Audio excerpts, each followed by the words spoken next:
स्वागत करती है। कहते हैं अतिथि देवो भव। अगर द्वार पे आए हुए अतिथि अगर कोई आया है तो उसका बड़े प्रेम पूर्वक आदर सत्कार करना चाहिए। माता ने नारद जी को आसन दिया बैठने के लिए, जल दिया, कुछ प्रसादी दी और कहने लगी कि नारद, बड़े दिनों के बाद तुम कैलाश आए हो, कुछ आवश्यक कार्य है? तो नारद जी कहते हैं नहीं नहीं माता, मैं यहाँ से गुजर रहा था तो सोचा कि बाबा से माता से मिलते हुए चलूं, तो मैं आ गया। पर यहाँ तो कैलाश में कहीं भी बाबा दिखाई नहीं दे रहे हैं। क्या बाबा कैलाश में नहीं है? माता कहती है कि नारद, मुझे पता नहीं है, मुझे पता कि नहीं गए, कहाँ गए हैं। तो नारद जी बड़े संकोच में पड़ जाते हैं। तो माता कहती है कि नारद, ऐसा क्या हुआ है जो तुम इतने संकोच में पड़ गए हैं? तो नारद कहते हैं कि माता, मुझे तो ये लगता था किसी पृथ्वी लोक में ही प्रेम नहीं रह गया है, पर मैं तो क्या देख रहा हूँ कि कैलाश में भी प्रेम नहीं रह गया है। माता, आपको बाबा बिना बताए कैसे जा सकते हैं? तो माता बोली, नहीं नहीं नारद, ऐसा कुछ नहीं है। वो जब भी कहीं जाते हैं तो मुझे बिना बताए नहीं जाते हैं।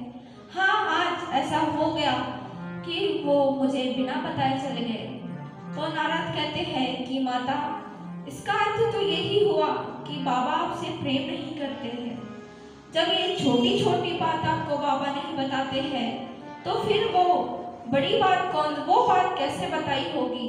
तो माता कहती है कि नारद, ऐसी तो कोई बात नहीं है कि जो बाबा ने मुझसे छुपाई होगी। तो नारद ने पूछा, अच्छा? तो माता कहती है, नारद, यहाँ तक कि वो समाधि में जिसके दर्शन करते हैं वो तक मुझे बता देते हैं, और तुम कह रहे हो कि वो मुझसे प्रेम नहीं करते। अगर वो राम जी के दर्शन करते हैं समाधि में तो मुझे वो भी बता देते हैं। अगर वो कृष्ण जी के दर्शन करते हैं तो वो मुझे वो भी बता देते हैं, और तुम कह रहे हो कि मुझसे प्रेम नहीं करते बाबा। तो नारद जी कहते हैं कि माता, अगर वो तुमसे प्रेम करते होते तो क्या आपने कभी पूछा है या उन्हें कभी बताया है कि वो जो गले में मुंडों की माला पहनते हैं वो किसकी माला है? तो माता कहती है कि नारद, ना तो कभी मैंने उनसे पूछा है और ना कभी उन्होंने मुझे बताया है। तो बाबा कहते हैं, नारद कहते हैं कि ठीक है माता, अब मैं चलता हूँ। तो माता बड़ी क्रोधित हो जाती है। नारद जी वहाँ से चले जाते हैं। नारद जी अपना काम कर लेते हैं और नारद जी वहाँ से निकल जाते हैं। अब माता बड़ी क्रोध में आ गई, बड़ी क्रोधित हो गई और जाके कोप भवन में बैठ गई। कहते हैं पहले के जमाने में स्त्रियों के रूठने के लिए एक अलग सा कोप भवन हुआ करता था। माता उसी कोप भवन में जाके बैठ गई। इधर से नारद जी कैलाश से निकल ही रहे थे कि बाबा रास्ते में मिल गए, और नारद जी ने बाबा को प्रणाम किया और कहने लगे कि बाबा, आपको माता याद कर रही है। तो बाबा बड़े मुस्कुरा कर बोले कि नारद, अगर तुम कैलाश से आ रहे हो तो जरूर माता ने मुझे याद किया होगा।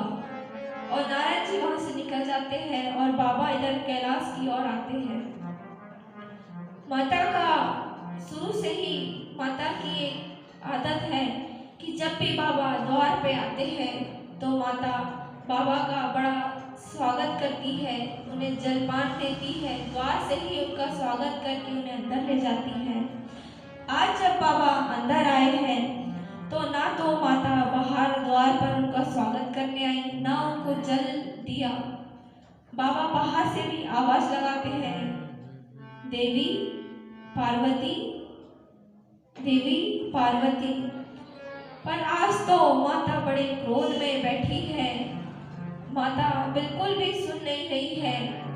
बाबा सोचते हैं कि आज तो नारद ने कुछ ज्यादा ही गड़बड़ करके गया है, अंदर चल के देखना ही पड़ेगा। बाबा अंदर जाते हैं गोप भवन में और माता से पूछते हैं कि पार्वती, ऐसी कौन सी बात हो गई जो आज तुम ना तो मेरा स्वागत करने आई, ना मुझे तुमने जल के लिए पूछा, ना मुझे तुमने आज भांग दी। तो माता कहती है कि मैं तो सोचती थी कि इस संसार में, इस लोक में आप मुझसे जितना प्रेम करते हैं शायद ही कोई मुझसे उतना प्रेम करता होगा। बाबा कहे, देवी, हकीकत बात है कि मैं तुमसे अनंत बहुत प्रेम करता हूँ। जितना सागर में जल नहीं है उससे भी अधिक मैं तुमसे प्रेम करता हूँ।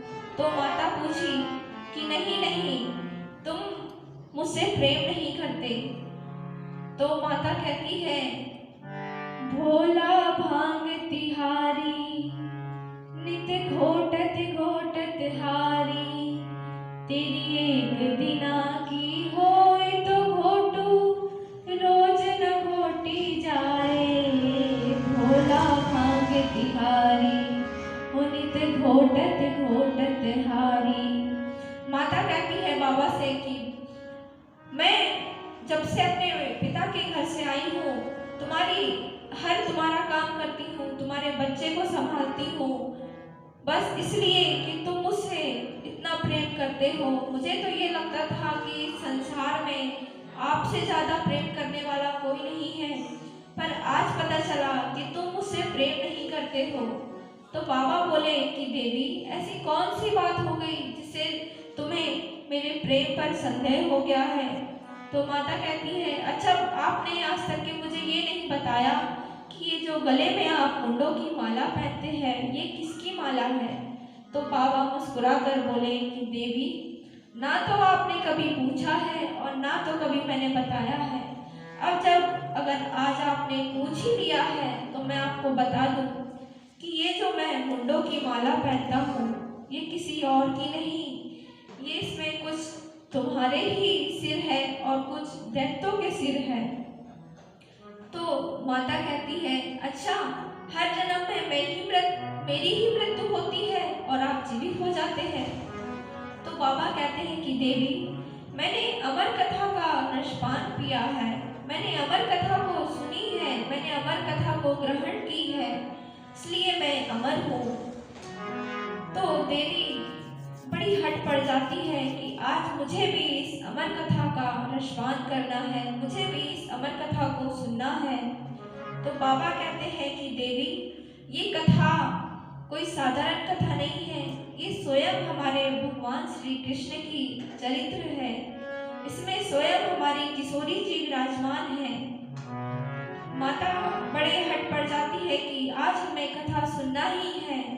तो बाबा कहते हैं कि देवी, ये कथा सुनने के लिए पृथ्वी लोक पे चलना पड़ेगा।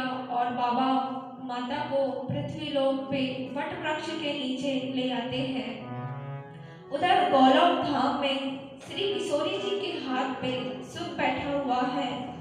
किशोरी जी उन्हें अपने कृष्ण लीला सुना रही है और सुख बड़े ध्यान से सुन रहे हैं। एक दिन किशोरी जी कहती है कि सुख, तुम जाओ मृत्यु लोक पे और कृष्ण कथा का प्रचार प्रसारण करो। तो सुख कहते हैं कि हे किशोरी जी, हे माता, मुझे अपने चरणों से दूर मत करिए, मैं आपके चरणों से दूर नहीं होना चाहता। अगर मैं पृथ्वी लोक पे चले गया तो मुझे विष्णु की माया जकड़ लेगी, इसलिए कृपा करके आप मुझे अपने ही चरणों में रहने दीजिए।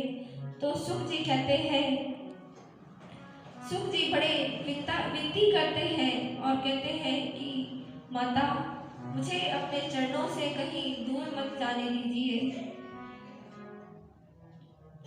और फिर राधा जी की आज्ञा लेके सुख पृथ्वी लोक पे आते हैं और वट वृक्ष के पर जो एक अंडा होता है उसी में सुख जी अपना वेश बना के सूक्ष्म रूप बना के आ जाते हैं। और बाबा उधर से माता पार्वती और बाबा वट वृक्ष के नीचे आके कथा प्रारंभ करने वाले